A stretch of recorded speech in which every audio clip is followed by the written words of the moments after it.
Beleza, galera? Estamos voltando aqui para o nosso terceiro bloco e vamos continuar aqui tratando sobre poderes administrativos. Você já tomou sua aguinha aí, botou sua aguinha perto para você beber, ok? Já foi ao sanitário, tá tranquilo aí, relaxado. Então vamos continuar aqui com o nosso objetivo, que é comentar as questões da Carlos Chagas. Pra você chegar no seu concurso fera. Quando você lê as questões da Carlos Chagas, você vai dar risada. Falar, rapaz, não é possível, rapaz, aquele Luiz adivinhou as questões todas, exatamente o que ele comentou foi o que caiu, que sorte. Pois tomara que isso aconteça e você acerte e passe em seu concurso.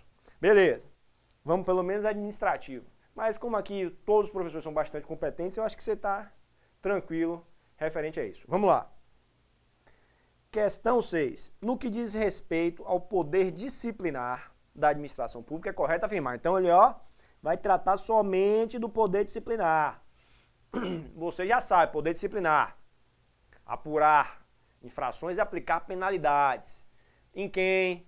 Servidores públicos ou particulares. Particulares com vínculo específico com a administração pública, não é qualquer particular. Poder disciplinar não decorre de um vínculo geral, decorre de um vínculo específico. O poder administrativo que decorre de um vínculo geral é o poder de polícia que a gente vai ver daqui a pouco. Poder disciplinar não, decorre de um vínculo específico com a administração. Ok? Então vamos lá. O poder disciplinar é discricionário. Ok. O poder disciplinar, alguns doutrinadores afirmam sim que ele é discricionário. Por quê? Porque na aplicação da pena, na apuração da infração, há muita ponderação sobre conveniência e oportunidade e até há uma escolha do objeto. Na suspensão, penalidade de suspensão de até 90 dias, aquele exemplo que eu já falei aqui algumas vezes. É incidência do poder disciplinar? É. Então, há discricionariedade? Há. Porque o agente que vai praticar o ato vai escolher o objeto. Ok? Vamos lá. Isto significa que a administração, tendo conhecimento de falta praticada por determinado servidor, não está obrigada a instaurar procedimento administrativo para a sua apuração. Negativo. O poder disciplinar é discricionário? É, mas não por isso. A administração pública tem sim a obrigação de, tendo conhecimento da falta praticada por determinado servidor, ela é obrigada a apurar. É um dever da administração apurar. E, configurada a falta, determinar qual punição será aplicada. Lógico que determinar de acordo com o que a lei prevê. Princípio da legalidade, não precisa nem falar mais disso. Ok? Então essa alternativa o início está correto, porque o poder disciplinar sim, em regra é discricionário, ok? Mas não por causa disso, não por falta de obrigatoriedade de se punir, se apurar e punir, se for o caso, as faltas. Se houver uma falta praticada por determinado servidor, é obrigada a apuração, ok? A apuração é obrigada. Vamos lá, letra B. O poder disciplinar é correlato com o poder hierárquico. Que a gente comentou aqui, que o poder disciplinar, sim, há uma correlação entre o poder disciplinar e o poder hierárquico. Mas com ele não se confunde. Apesar de haver a correlação, eles são poderes distintos. Alguns doutrinadores, como a gente já explicou, alguns doutrinadores dizem que há uma incidência imediata do poder disciplinar e uma incidência imediata do poder hierárquico na aplicação de uma punição, apuração de uma infração e aplicação de uma punição. Ok. No uso do... Então, há uma correlação? Há. Mas eles não se confundem. São coisas distintas. Ok. No uso do poder disciplinar, a administração pública controla o desempenho das funções executivas. Sim, acompanha, controla o desempenho das funções. Controla e acompanha as condutas internas de seus agentes. E no caso de ocorrerem faltas, os agentes são responsabilizados. Ok, isso está correto. O poder disciplinar é exatamente isso. Ok? Se correlaciona com o poder hierárquico, mas com ele não se confunde. E ele acompanha o desempenho das funções executivas. Acompanha a conduta interna dos agentes, apurando as faltas e punindo se for o caso.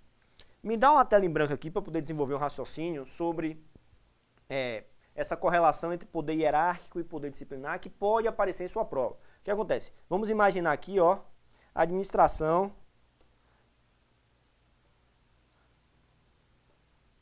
Vamos imaginar aqui um órgão da administração direta e um particular, uma empresa particular.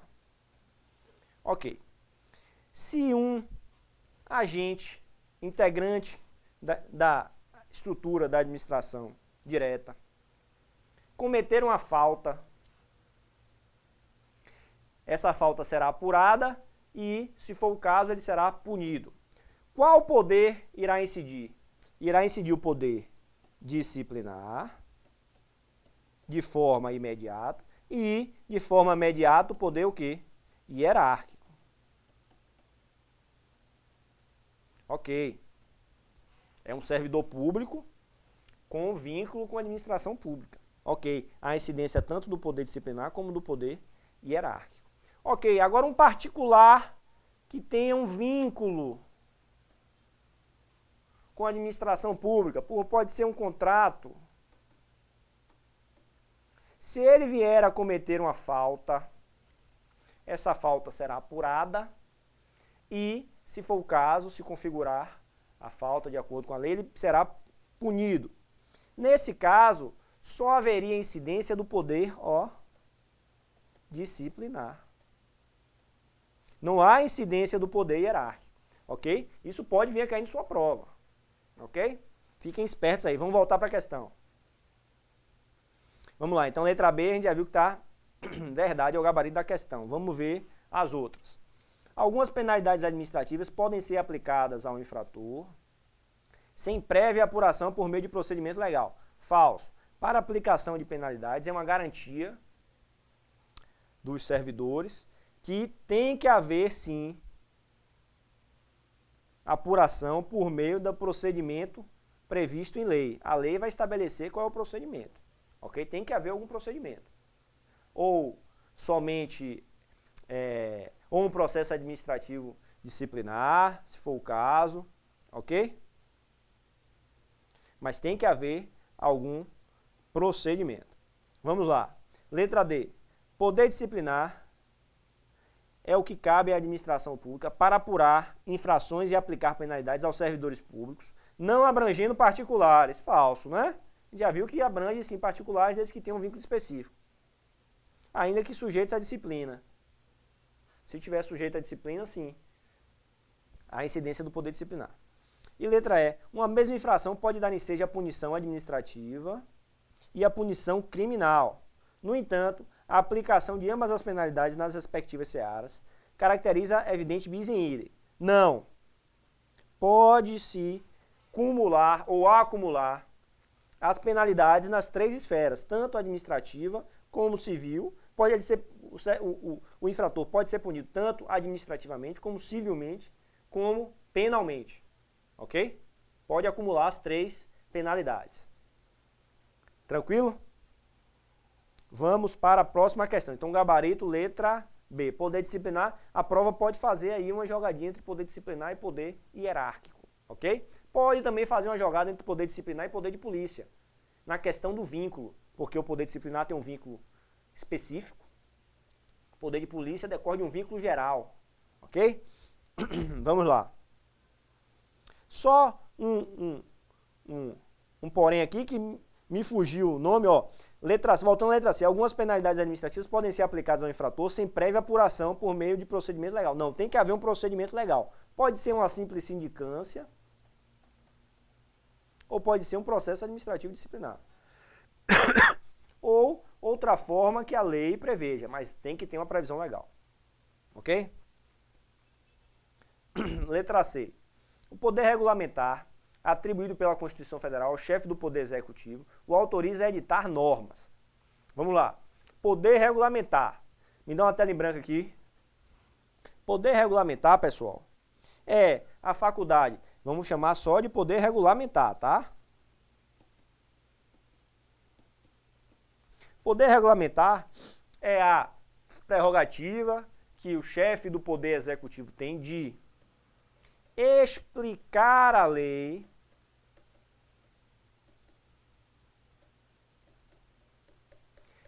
para sua fiel execução.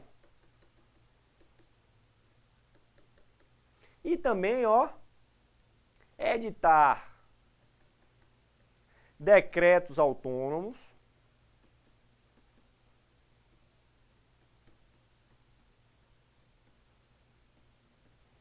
regulamentando diretamente a Constituição de matéria não tratada em lei. Então, o que é que faz o poder regulamentar? Para que serve o poder regulamentar? O poder regulamentar é uma prerrogativa que a administração pública tem, que o chefe do poder executivo tem de explicar a lei. Ele detalha a lei para que ela possa ter um fiel cumprimento, para que ela possa ter sua fiel execução. Ok? Além disso, o que é mais o poder regulamentar?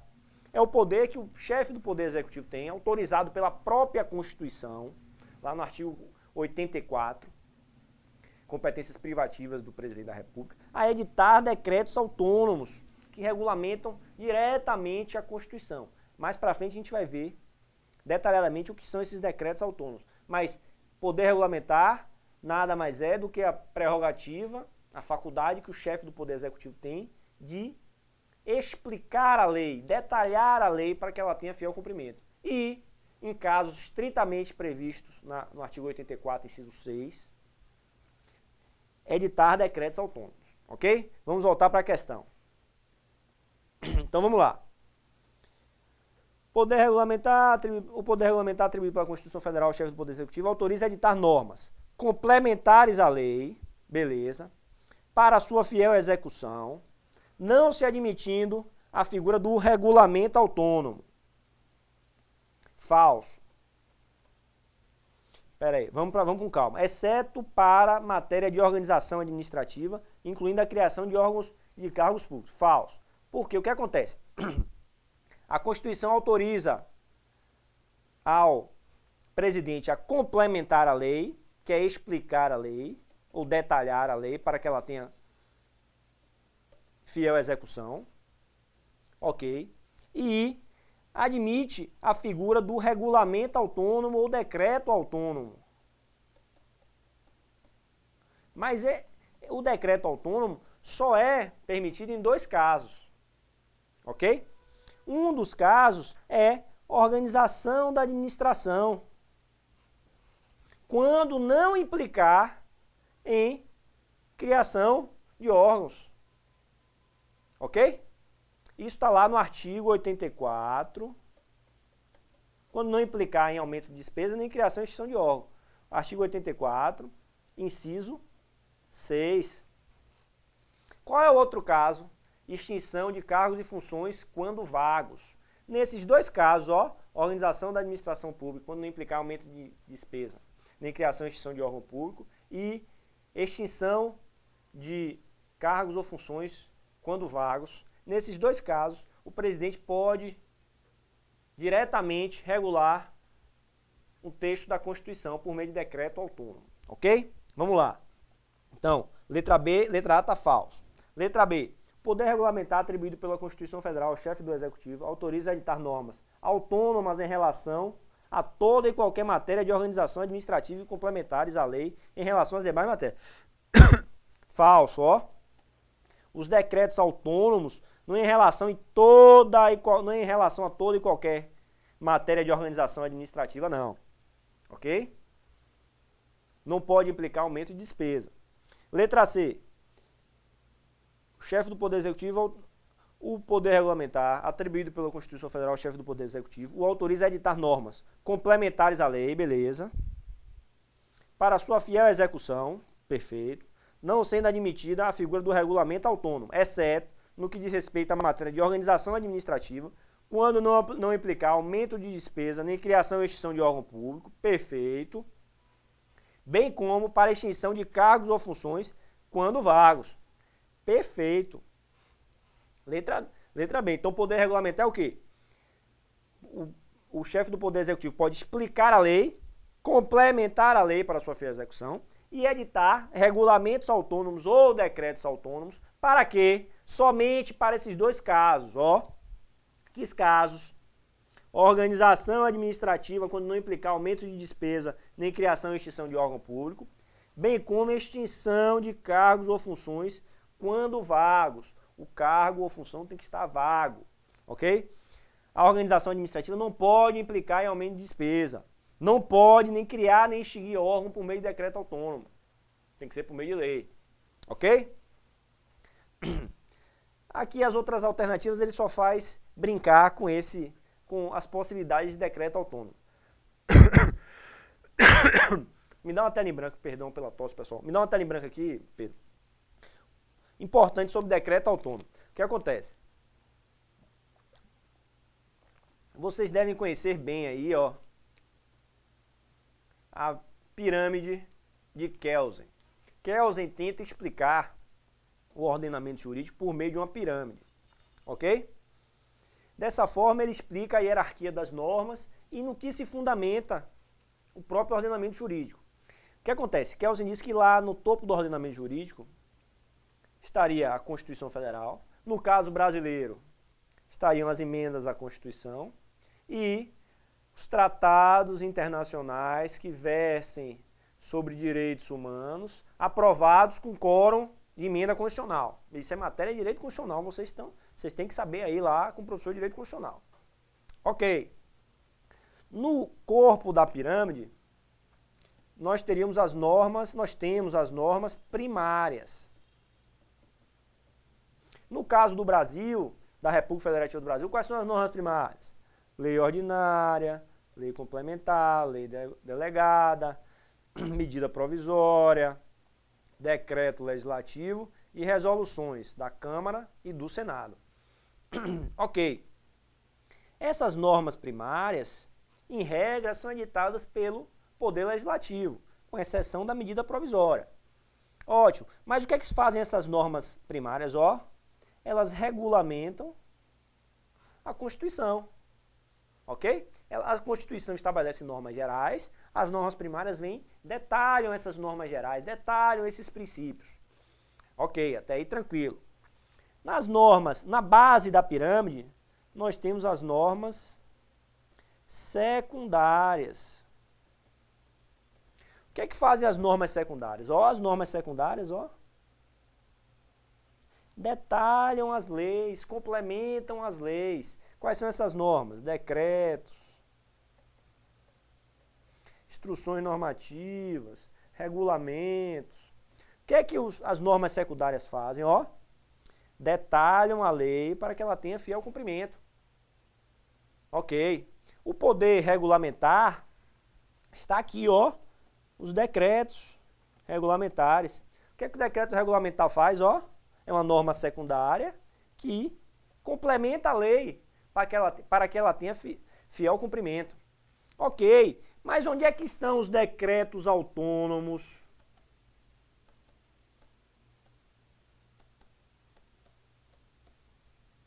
Porque, ó, os decretos, no caso aqui o decreto regulamentar, ele não é editado pelo Poder Legislativo. Ele é editado por quem? Pelo Poder Executivo. O Poder Executivo pode legislar? De forma atípica, pode. Mas a função típica do Poder Legislativo não é legislar. Ok? Ele pode, por meio do Poder Regulamentar, explicar a lei. Mas a Constituição vem lá no artigo 84, inciso 6, e diz, ó, há possibilidade sim do regulamento ou decreto autônomo, que nesses casos específicos, o presidente vai regulamentar, vai complementar diretamente o texto constitucional. Não precisa de uma lei entre a Constituição e o decreto autônomo. Como é que chama essas matérias previstas no inciso 6º do artigo 84? Isso chama, ó, reserva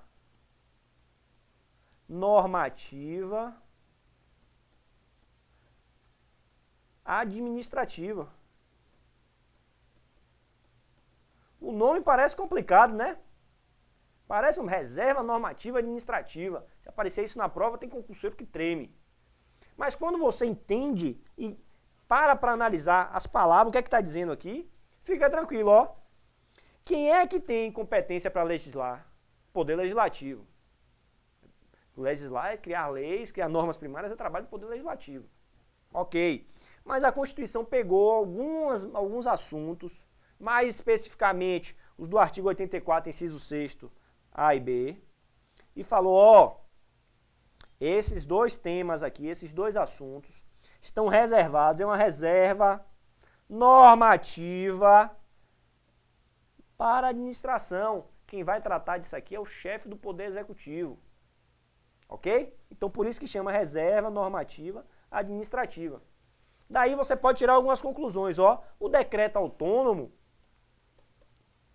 se ele estiver em desacordo com o ordenamento jurídico, com a Constituição, ele vai ser inconstitucional. Já o decreto executivo, o decreto de execução, ele vai ser o quê? Ilegal. Se ele estiver em desacordo com a lei, ele vai ser ilegal. Ok? Então, decreto autônomo, ó, regulamenta diretamente o texto constitucional. Somente lá nos casos previstos no artigo 84, inciso 6º, A e B. Ok? Tranquilo. Vamos para as questões. Então, a 7 a gente já viu que o gabarito é a letra C. Bem tranquilo. Vamos para a questão de número 8. Vamos lá. Quando a administração pública limita direitos ou atividades de particulares sem qualquer vínculo com a administração, com base na lei, está atuando como expressão de qual poder administrativo? Ó, poder de polícia. No ensinamento lá do ilustríssimo Eri Lopes Meireles, no seu livro ele diz que o poder de polícia é a faculdade que a administração pública tem de limitar o uso e o gozo de bens, atividades e direitos em prol da coletividade, em prol do interesse público ou em prol da própria administração. Então, ó, a administração pública pode limitar o uso e o gozo de um bem seu. Vamos imaginar que você passou no concurso de auditor fiscal do estado do Rio de Janeiro.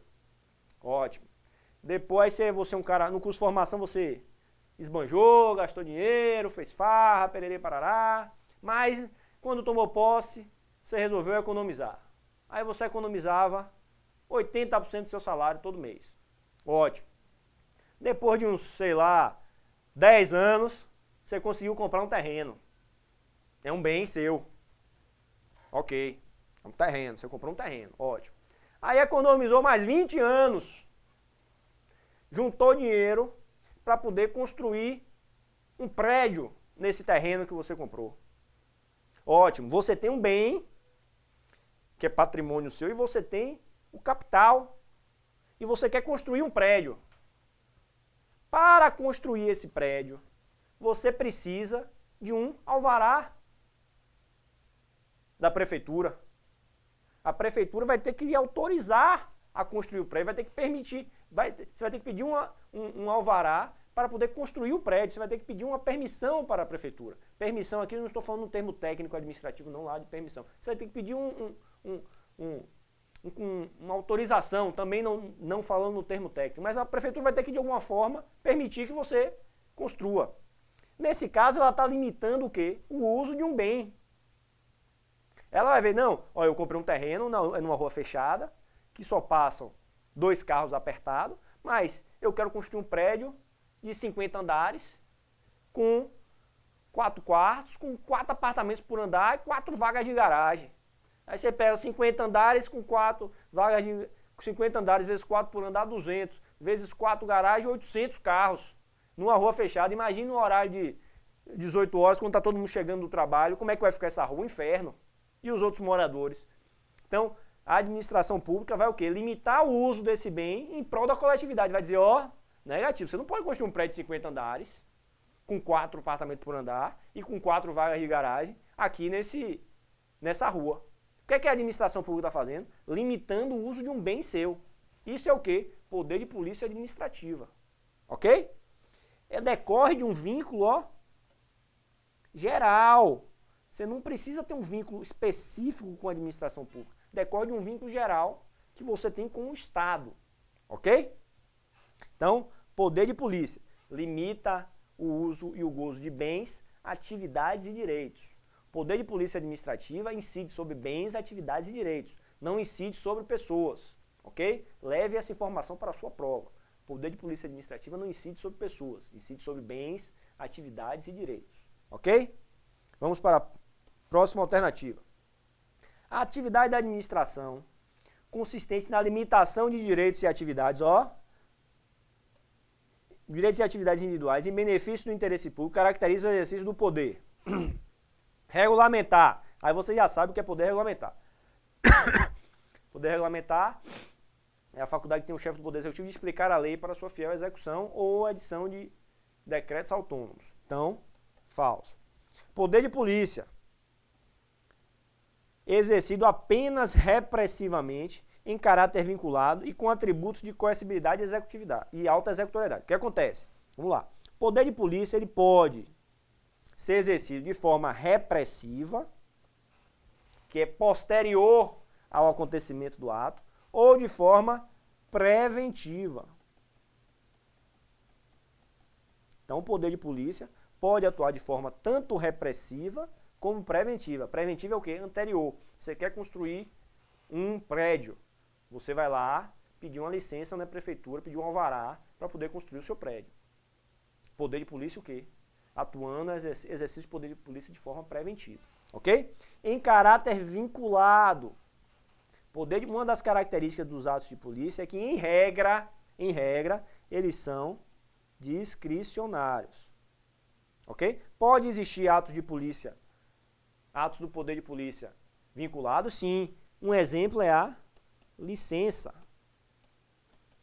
Licença é um ato de polícia vinculado. Ok? Licença para dirigir. Se você conseguir todos os requisitos estabelecidos na legislação para você dirigir um automóvel, você vai, é um ato vinculado à administração pública, ele é obrigado a lhe dar a licença para dirigir. Ok? Desde que você cumpra todos os requisitos estabelecidos. Um dos requisitos é o quê? Fazer o teste lá de direção. Ok? Fazer uma prova objetiva. Mas se você cumprir todos, a licença é um ato vinculado. Ok? Bom, a atividade da administração consistente na limitação de direitos e atividades individuais em benefício do interesse público é o exercício do poder disciplinar? Não. A gente viu que o poder disciplinar decorre de um vínculo específico. Ok? Apura infrações e aplica penalidades em servidores públicos ou particulares com vínculo específico com a administração pública. Caracteriza o poder de polícia, exercido por meio de ações preventivas ou repressivas, ótimo, dotadas de coercibilidade e alta executoriedade. A gente vai ver que coercibilidade e alta executoriedade são atributos do poder de polícia. O que são atributos? São características. Ok? Mas todos os atos de polícia têm coercibilidade e alta executoriedade? A gente vai ver que não. Ok? É em regra. E ele fala na letra E em disciplinar. Não, não é exercício do poder disciplinar. Então o gabarito é letra D. Bom, vamos dar um intervalo aqui e a gente continua com o poder de polícia e na volta a gente já entra em atos administrativos.